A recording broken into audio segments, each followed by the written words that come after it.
from a great leader. In my role as an executive coach, I have a very unusual way of coaching. I don't get paid if my clients don't get better. Better's not judged by me. Better's not judged by my client. Better's judged by everyone around my client. This is a great way to test if someone actually believes what they're saying. You can ask a person one question and instantly determine their level of belief. And it's a very simple question. It always works. What is that simple question? Do you want to bet on it? If they say, I believe it, but I don't want to bet on it, you know what you just learned? They don't really believe it. They say, here's the money, they believe it. Now, this is something I bet on every time. This is something I believe in. It's something that works. Now, when you get paid for results, you learn a little humility. The client I coached that I spent the most amount of time with did not improve at all, and I did not get paid. The client I spent the least amount of time with improved more than anyone I ever coached. 200 people probably got better, and I did get paid, and he was fantastic to start with. Very humbling experience. Well, I made a chart. On one dimension, it said, time spent with Marshall Goldsmith. The other dimension, improvement. There seemed to be a clear negative correlation between spending time with me and getting better. And I thought, that's a troubling chart. Now, I go talk to my client who improved the most, who I spent the least amount of time with, who's fantastic to start with. His name is Alan Mulally. Alan is now the CEO of the Ford Motor Company, CEO of the Year in the United States. Fortune magazine just said he was #3 leader in the world. He ranked only behind the Pope and Angela Merkel. So Alan is a pretty fantastic leader, and he's also just a great human being. So I go talk to Alan. I said, Alan, now of all the people I've coached, you improved the most. I spent the least amount of time with you. And you were great to start with. What should I learn about coaching from you? By the way, I'm sitting there thinking about my chart, and I was thinking, if that guy never met me, the way this chart looks, he'd really be good. Well, I asked Alan, what should I learn about coaching from you? He taught me 2 great lessons I'm going to share with you. He said, Marshall, lesson number 1, your biggest challenge as a coach is picking great customers. If you pick great customers, your coaching process is always going to work. And if you pick the wrong customer, your coaching process is never going to work. Work with great people. Pick great customers.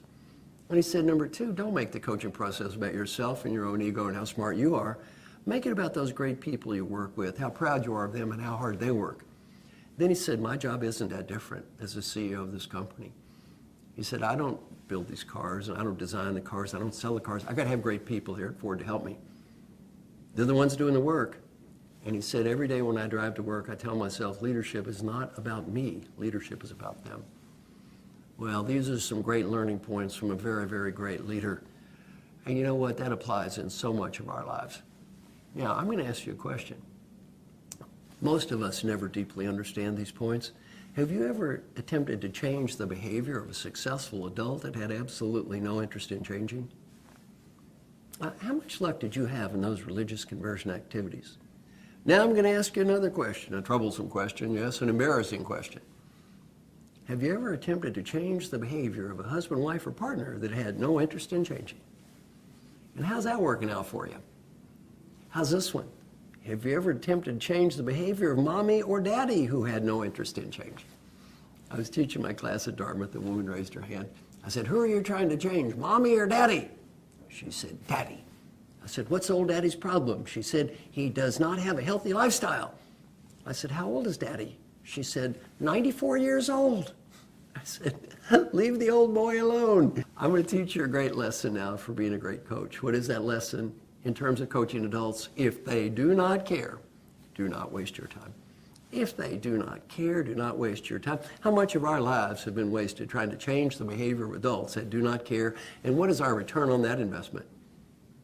Now I'm going to give you a great lesson for developing yourself as a leader. What is that great lesson? If you do not care, do not waste your time. If you're going to get better at anything, the motivation for your improvement is going to come from one and only one place. Where would that be? In your heart. If it doesn't come from in here, you won't do it anyway. So in terms of coaching others, if they don't care, don't waste your time. In terms of coaching yourself, developing yourself as a leader, if you don't care, don't waste your time. The essence of being a great coach, pick the right customers, work with great people, work with people that care, and make sure that you realize your success is not a function of you. Your success is more a function of them.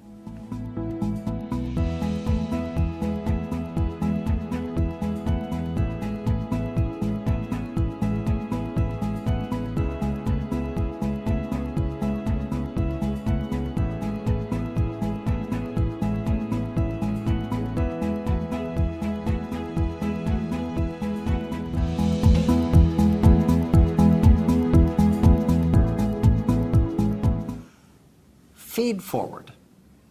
Now I'm going to teach you a very positive, upbeat way to help yourself get better, to help other people get better. It's a key component of my coaching process. It's called feed forward. Now in feed forward, you're in two roles. Role number one is called learn as much as I can. And when I teach the classes, I always ask, are there smart people in this room? Everyone says yes. I say, if you had a chance to learn from these smart people, would you like to do that? Everybody says, of course. Role two is help as much as I can. Then I ask, are there nice people in the room? Everybody says yes. I said, if you had a chance to help these nice people, would you like to help them? And everybody says yes again. So I say, look, you're either going to be learning from these smart people, which is good, or helping these nice people, which is also good. Therefore, it is all good. Now, what are the rules of feed forward? Rule number one is no feedback about the past. No feedback about the past. We spend too much time in our lives talking about the past. Have you ever been impressed with your husband, wife, or partner's near photographic memory of your previous sins, which have been documented and will be shared with you in a repetitive and annoying way? Well, you know what? We can't change the past anyway. Rule one, no feedback about the past. Rule two is harder. You can't judge or critique ideas.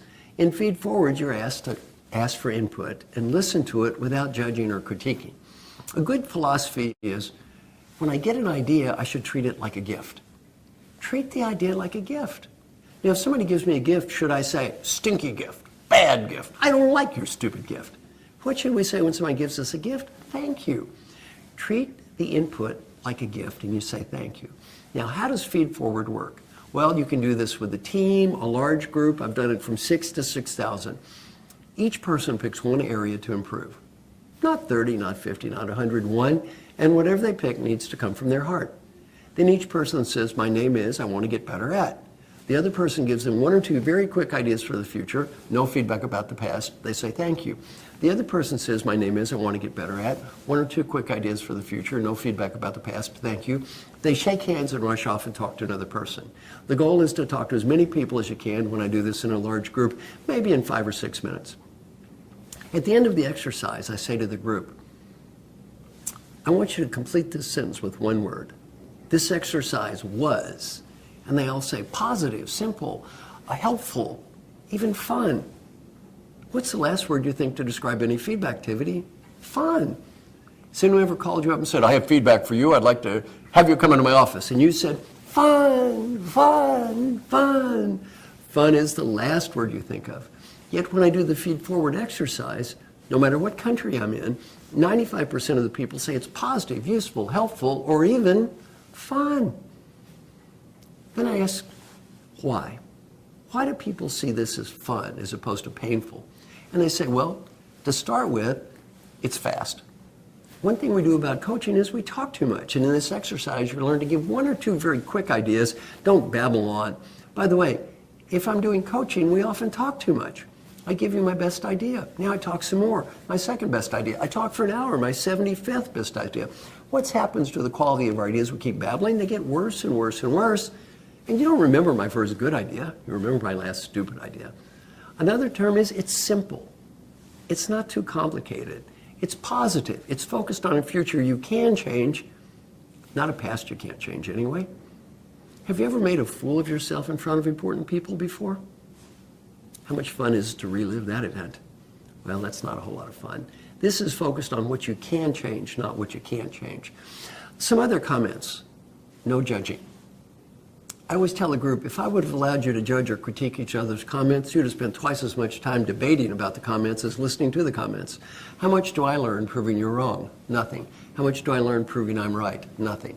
What percent of all interpersonal communication time is spent on somebody talking about how smart they are, how dumb somebody else is? About 65% of all time is wasted on that. Cut that out, life is much, much more positive. One gentleman said, I listen better in this feed forward exercise than I almost ever listened in my life. Ask him why. He said, normally when other people talk to me, I'm so busy composing my next comment to prove how smart I am not really listening. I'm just composing. The irony, he had a Nobel Prize. A man with a Nobel Prize in a management class trying to prove he was smart. I said, look, you got one Nobel Prize, you're not going to win two, it's okay. Let's just declare victory here. Well, a couple of final points on feed forward that make this work. A common misconception of coaching is, I have to have a deep knowledge of you to help you. I've done this with groups of people who didn't even know each other, and they're shocked how much they learn. Sometimes we learn more from people we don't even know. They don't have stereotype, they don't have history, they don't have baggage. A bigger misconception of feed forward is, I have to be better than you to help you, or superior to you, or you have to be smarter than me to help me. Wrong. At the end of the exercise, when I work with large groups, I say, how many of you felt the need to say this to the people around you? I have your problem too. I have your problem too. I have your problem too. They almost all raise their hands. It doesn't matter what country I'm in. Even though our cultures are different, in here, we're not the difference. We're not that different on the inside. And most people say, I am amazed at how similar everyone else's issues are to my own issues. Well, we don't have to be better than others to help others. Better off being a fellow human being, stumbling through life without clear answers to tiny little questions like, who am I? Where are we? And what is going on here? That's all we are anyway. We're not little gods. We're just little confused people stumbling around. What's great about Feed Forward is the whole focus is on helping each other, not judging each other. So if you look at Feed Forward, a very simple process. What do you learn? You learn to ask for input. You learn to listen non-defensively. You learn to say thank you and give people recognition for what they say. You treat it as a gift. You don't have to use the gift. You listen to it and you thank them for giving you the gift. And on the other end, you learn not to judge. You learn not to critique. What's great about Feed Forward is everyone is focused on helping everyone. No one is focused on judging everyone.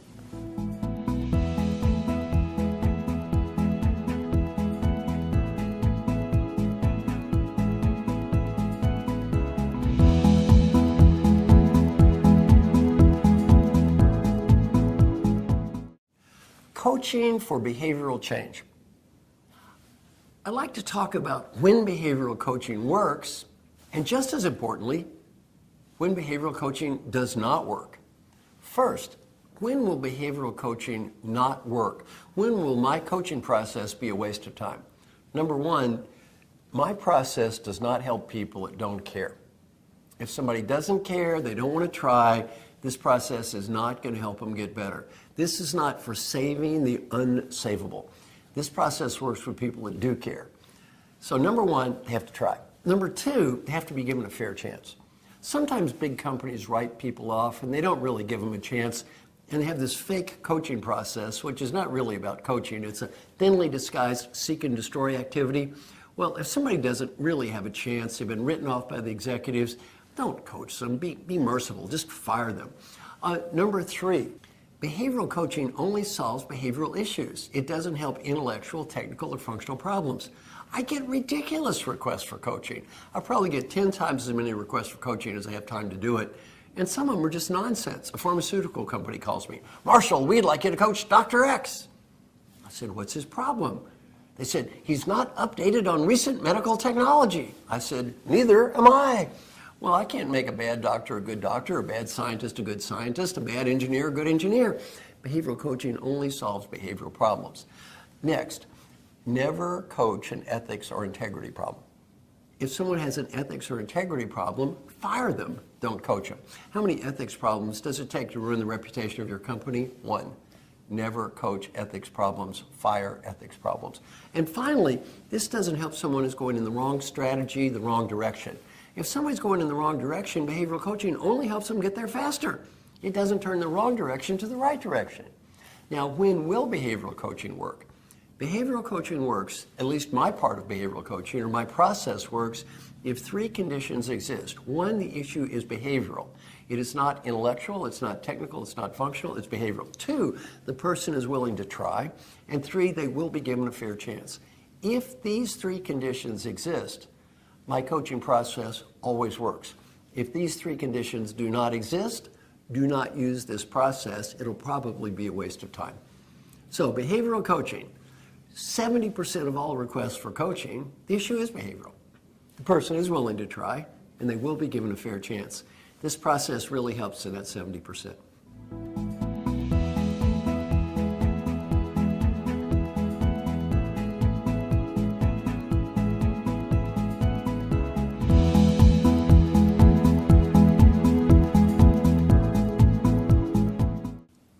Coaching for behavioral change.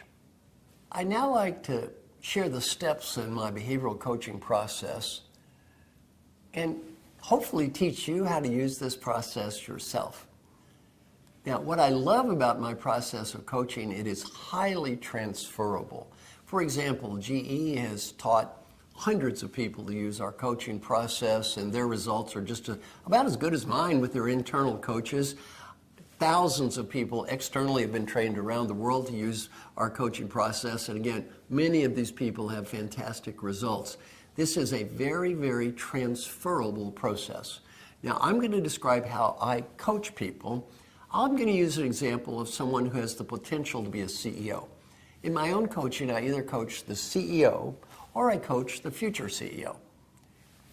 On the other hand, it doesn't really matter. This coaching process works just as well with first-line supervisors, second-line managers, works with every level of management. I'm going to give an example of how I coach people using a potential CEO and a CEO as my case study examples. Step one in the process. In my coaching, it's incredibly time efficient. What is the cost to my CEO or could-be CEO clients of hiring me? There's only one real cost, their time. One of my coaching clients has a company with a market cap of about $250 billion. What's his time worth? He doesn't need me to waste his valuable time. I don't get paid because I spend time. I get paid because I get results. The less time I spend to get the same results, the better it is for my clients and the better it is for me. So I'm not about wasting time. My process is incredibly efficient. Why is one of the reasons it's efficient? No arguing. Everything I do in my coaching is either required, and if something is required, there's no arguing. Do it or I refuse to work with you, or it's optional. And optional, there's no arguing. Do it if you want to do it. Feed forward, not feed back. Now first, let's talk about what's required. If I coach someone, you will get confidential feedback from everyone around you. It's not a vote. You will pick important behavior to improve. You will talk to people about what you learn, responding and involving these people. You will follow up on a regular basis with your coworkers. You will follow up with me. Your manager will agree, if you're not the CEO, that this is the right behavior and these are the right people. You will get measured twice, and then assuming that you get better, I get paid. And again, I don't get paid if my clients don't get better. How does the process work? Let us imagine I'm coaching a potential CEO, and here's the CEO. The first thing is what's required. I go through what's required. You have to get that confidential feedback. You have to talk to people. You have to follow up. You have to get measured. All these are required steps. If the person says, I don't want to do any of those things, what do I say? Goodbye. I'm not judging the person. No one made me God this week. On the other hand, since I don't get paid if they don't get better, I have a very low tolerance for wasting my time. Well, let's say the person says, yes, I want to do it. Now I bring in the CEO, and the person and their manager both have to agree, yes, this is a good process. Then the next step is the potential CEO and the CEO have to agree who are the key stakeholders. Now these typically would be peers, direct reports, manager, perhaps board members. I don't tell them who the stakeholders are. They tell me who the stakeholders are. So we reach an agreement, who are the key stakeholders? And my average client has about 18 key stakeholders. Nothing magic about 18. The least I've ever had is 8. The most I've ever had is 40. 18 is about the average amount. Then the next step is, once the stakeholders have been identified, I interview each of the key stakeholders and I ask them some questions. Question number one, what is this person doing well? And I write down the positives. Question number two, what does this person need to change? What suggestions? Then number three, imagine you were this person's mentor, coach, or advisor on any topic, large to small. What advice would you have for this person? Well, I write a report. And as you can see, here's an example of what some of these comments might look like. The reports are very straightforward, and some might say very hard to hear sometimes. Well, I write the report, and you can't tell who said what. Then after writing the report, I go talk to my coaching client, and I say, Mr. Potential CEO, here's who I talked to, here's what you're seeing as doing well, here's what you are seeing as needing to do better. What do you think? The person says, yes, I feel good about this and this and this, and I want to get better at this and this. Next step, bring in the CEO. The CEO says, yes, I agree, this person is doing a good job here and here, needs to get better here and here. Then I ask the CEO a classic question. If this person gets better significantly at these behaviors as judged by these people, is it worth this much money? Yes or no? If the answer is no, don't hire me. The answer is yes, you can't lose. The person gets better, pay me. The person doesn't get better, it's all free. By the way, the lawyers love this. It's a big escape clause. Only pay me if you feel like it. CEO says yes. Now we have a contract. Now what happens? The key to the success of my process is not me talking to my clients. The key to the success of my process is my clients talking to their coworkers. So now the client comes back and talks to the coworker and says, Mr. Coworker, thank you so much for the feedback. I really appreciate you participating. They communicate thankfulness. They're thankful for the good feedback. They talk about what the positives were and how grateful they are. Then the client says, here's something I want to do better. Please give me ideas. Feed forward, not feedback. They ask for ideas for the future. Now, I have also coached the stakeholders on how to help my clients. What advice do I have for the stakeholders? Number one, let go of the past. Whatever sins my clients have committed in the past, I can't fix and they can't fix. And if you bring up the past, you demoralize people. Easy theory, hard for some of us to do. Number two, tell the truth. Have everyone swear to tell the truth. I'm not naive. I know if they swear to tell the truth, they might not. They're more likely to. Number three, be positive and supportive, not cynical or sarcastic. And then number four, I say to the stakeholders, you pick something to do better too. So this is two ways, not one way. So the client comes back and says, I want to get better at this, please help me. The stakeholder says, first, thank you so much for doing this. I appreciate you putting in the effort. I'm going to do my best to help you. I'm going to give you ideas for the future. And then the stakeholder says, here's something I can improve. One of my clients, I was hired to coach one person and 200 people got better. Why? They're all trying to help each other, not judge each other. Now my client has talked to everyone, all 18 people. Now I go back and talk to my coaching client. I say, Mr. Coaching Client, who did you talk to? What did you learn? What are you going to do about it? Now from here on in, for me, it's all feed forward. I say, now I'm going to give you my ideas to help you do better. And then I say, it's feed forward from here on in. You don't have to do what I say. You do have to listen to what I say. And I don't want you to judge or critique my ideas. Just say thank you. If you want to do it, do it. If you don't want to do it, don't do it. I also tell my clients, I don't get paid because I'm a good coach. I get paid because you're a good customer. Don't make this about me. It's all about you. Well, what happens is they follow up with their people. I follow up with them. And then we do a simple measure. For example, -5 to +5 scale on each item. Has the person gotten better, gotten worse, stayed the same? And then we do a mini survey. Follow up survey. Follow up again, another survey. Now it's been about a year and a half. I go back to my client and say, here's the report. The client says, hey, I got a lot better at this stuff, judged by these people. Bring in the CEO. What do you think, Mr. and Ms. CEO? CEO says, a lot better at this stuff, judged by these people, you should get paid. Can you see why I can give my clients a pay only for results guarantee? And can you also see why I almost always get paid? And can you also see why this is a transferable process? Most of what my coaching clients learn, they do not learn from me. They learn from everyone around them. I'm much more of a facilitator than an expert. I facilitate a process helping them learn from everyone around them. I'm a participant in the process. I'm certainly not the driver of the whole thing. Also, I never make the business case for my clients that this is important. They make the business case for me. I don't tell the CEO who the stakeholders are. They tell me. I don't tell them it's worth the money. They tell me. Everything in this process is driven from where? It's driven from inside the people I'm coaching. It is not driven from me.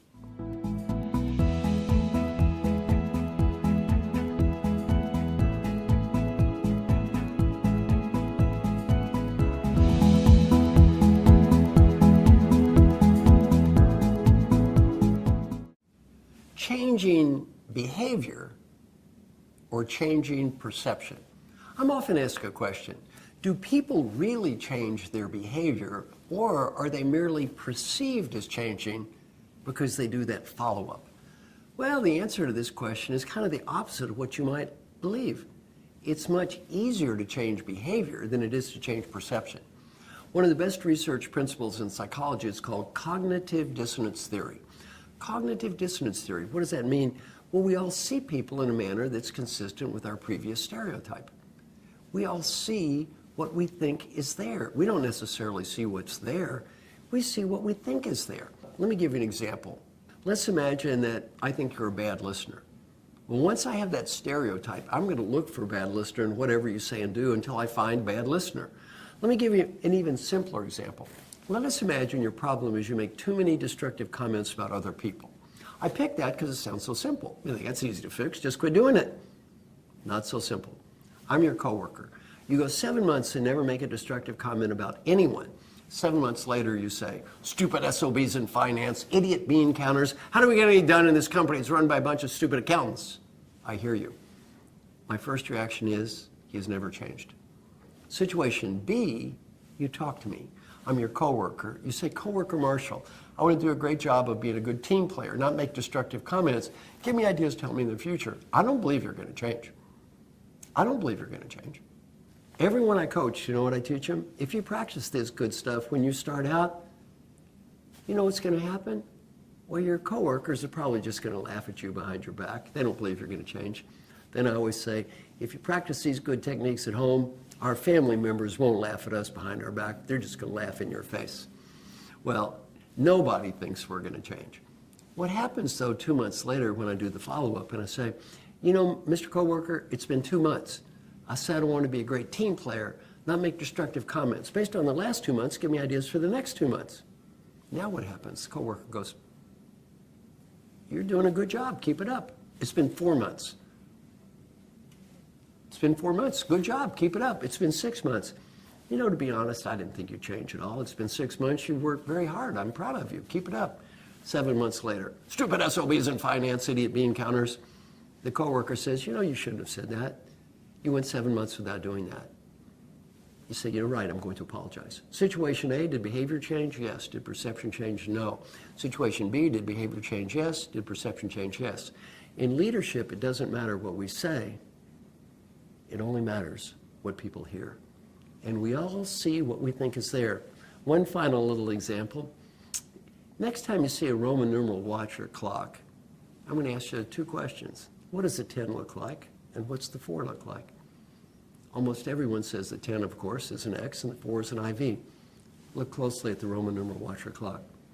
98% of the time, the 4 is not an IV. It's 4 eyes. And almost nobody that owns the clock and looks at it every day can see what's there. Why? We don't see what's there. We see what we think is supposed to be there.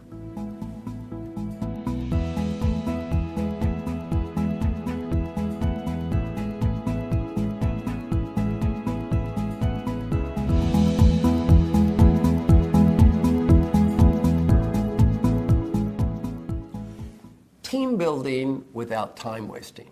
Now, I love this process, team building without time wasting. What I love about it is the title, Team Building Without Time Wasting. The cost of my clients hiring me is their time. Every CEO I've worked with loves this process. Why? It is incredibly quick, it's efficient, and it works.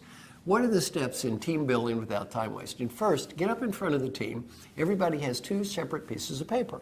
One, people are going to evaluate how well is the team doing on a 1 to 10 scale on 2 questions. Question number 1 is, how well are we doing in terms of working together as a team?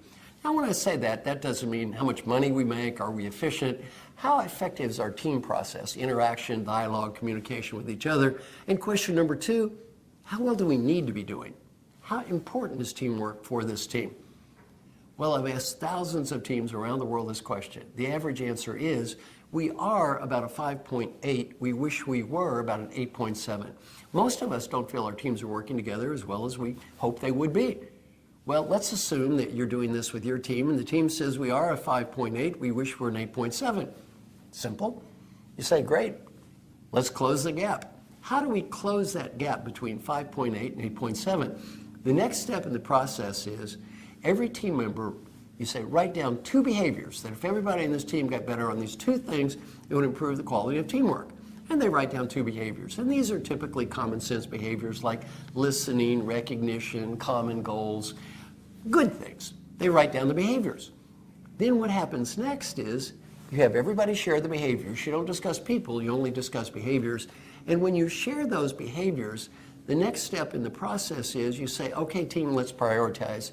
Work with the team to help the team come up with the one most important behavior that if everybody in the team got better at this one thing, it would improve the quality of teamwork. For example, let's say the team says, listen. We all need to listen better. Fine. Now you practice feed forward. Every team member has a very brief one-on-one dialogue with every other team member that sounds like this. I'd say, Mr. Team Member, we are at 5.8 in terms of working together as a team. We want to get to an 8.7. Everybody's working on listening. Other than listening, please give me one or two quick ideas that if I did these things better, it would really help improve the quality of teamwork. What are the rules? Ideas for the future, no feedback about the past. Second rule, when you get the idea, you have to shut up, listen, take notes, and say thank you. You can't judge or critique. Positive, simple, focused, and fast. Positive, simple, focused, fast. What happens next? After about 10 minutes, every team member has talked to every other team member. You look at the team members, say, now you have a list of things for you. Pick one. Each team member picks one key behavior for himself or herself. Now let's say in my case, I'm a team member, I pick recognition. Now we have a very simple 3-question follow-up process that occurs about once a month. Every team member talks to every other team member about once a month in a process that sounds like this. Miss Team Member, we're all trying to improve teamwork. We've all committed to be better listeners. Give me one idea based on last month to help me be a great listener next month. 2, my own area for improvement is recognition. Give me one idea based on last month to help me do a great job of recognition this month. And 3, I just want to be a great team player. Give me one idea to help me be a great team player. 3 ideas, thank you, thank you, thank you. Return the favor, 3 ideas, thank you, thank you, thank you. Follow up, follow up, follow up, follow up, follow up, follow up. And then a measurement at the end. As you can see what the measurement looks like. Simple mini survey measure. You will get more long-term improvement in team building doing what I just described than you'll get shipping people off to the woods for a week where they can hold hands and climb trees and sing songs. Nothing really changes. Why? This process has follow-up, measurement, discipline, follow-up, measurement, discipline. 1, it works. 2, it's incredibly efficient. Why? It does not waste time and it does get results.